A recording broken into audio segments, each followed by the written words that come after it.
হয়, আমি উদু চতাল ছাত্ৰ সন্থা তৰফৰ পৰা আমি এই নাগৰিজুলি ভাওৰাগুৰিত এই কলনীৰ ইয়াত আমি আজি আহি উপস্থিত হৈছোঁ।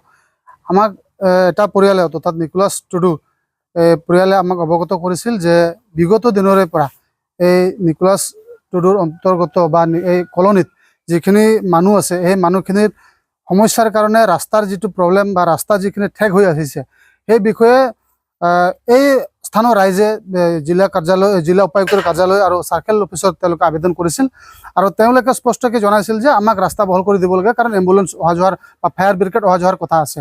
ঠিক আছে, তেতিয়া সকলোৱে মান্তি হৈছিল, কিন্তু পৰ্যায়ক্ৰমে এই বিষয়টো আহি পৰিছে এতিয়া নিকোলাছ টুডুৰ ওচৰত, কাৰণ তেওঁলোকে এই ৰাস্তাটো এৰি দিব বিচৰা নাই, কাৰণ নিজস্ব মাটি, নিজস্ব দখলত থকা মাটি তেওঁলোকে এৰি দিব বিচৰা নাই। কিন্তু বাৰে বাৰে নিকোলাছ টুডুক প্ৰেছাৰ দিয়া হৈছে বা তেওঁক ভাবুকি দিয়া হৈছে।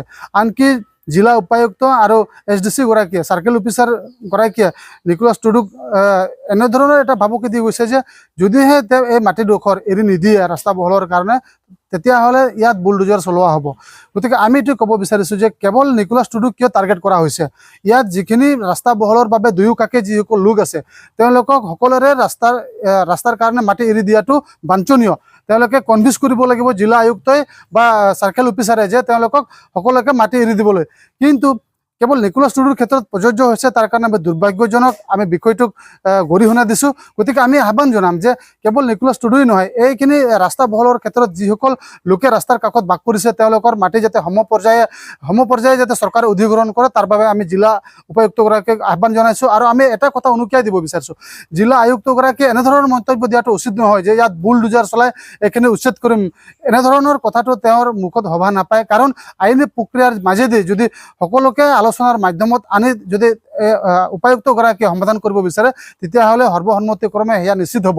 কিন্তু কোনোবাক দম দি, কোনোবাক কিবা ভয় ভাবুকি দি মাটিডোখৰ এৰি দিয়াৰ ক্ষেত্ৰত যদি চৰকাৰে এনেধৰণৰ পদক্ষেপ গ্ৰহণ কৰে, সেয়া কেতিয়াও গ্ৰহণযোগ্য হ'ব নোৱাৰে আৰু ছাত্ৰ ছাত্ৰীয়ে সেয়া মানি নলয়।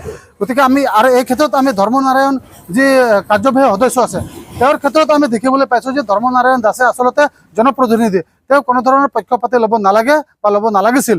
গতিকে তেওঁ এজন জনপ্ৰতিনিধি হিচাপে জনতাৰ হকে মংগলৰ কাৰণে তেওঁ কাম কৰিব লাগে। অন্যথা ছাত্ৰ সন্থাই যে অনাগত দিনত ধৰ্মনাৰায়ণ দাসৰ ওপৰত যে বিকল্প বা বিহিত ব্যৱস্থা গ্ৰহণ কৰিব, সেয়া নিশ্চিত হ'ব।